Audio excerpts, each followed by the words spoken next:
Hello everyone, welcome to MCQs for judiciary exams. Question number 1. Can the ED register cases under PMLA based on predicate offences under BNS? Option A. No, it must rely only on IPC offences. Option B. Yes, even though PMLA refers to IPC. Option C. No, PMLA cannot be applied to BNS offences. And option D. Yes, but only in bail fees.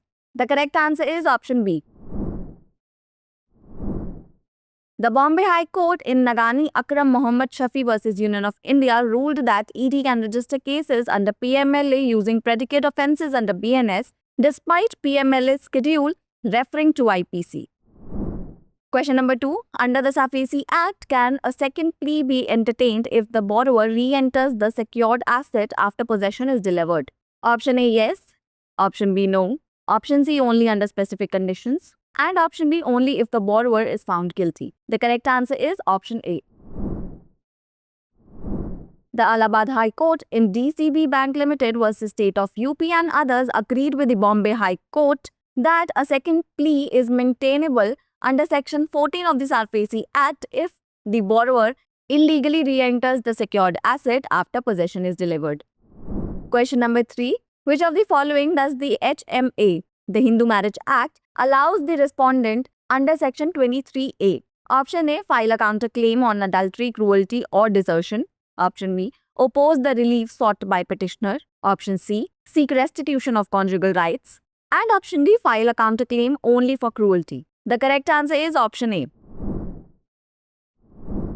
Section 23A of the Hindu Marriage Act allows the respondent to file a counterclaim for relief based on the petitioner's adultery, cruelty or desertion, and the court may grant relief if these grounds are proven.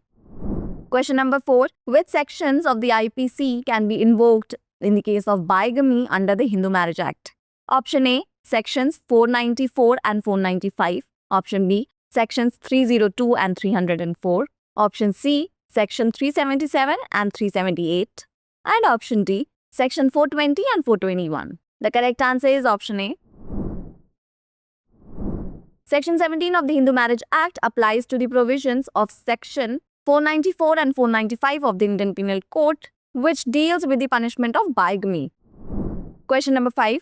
The subject of preventive detention is mentioned in which list? Option A, the union list. Option B, the concurrent list. Option C, the state list. And option D, none of these. The correct answer is option B. Under entry 3 of list 3 of concurrent list, both Parliament and state legislature have powers to enact such laws for the reasons related to maintenance of public order or maintenance of supplies or services essential to the community. It's the time for practice question. Which of the following order of CPC is related to written statement, set-off and counterclaims? Option A, Order 6. Option B, Order 8. Option C, Order 7. And option D, Order 9. Pin down your answers in the comment section below.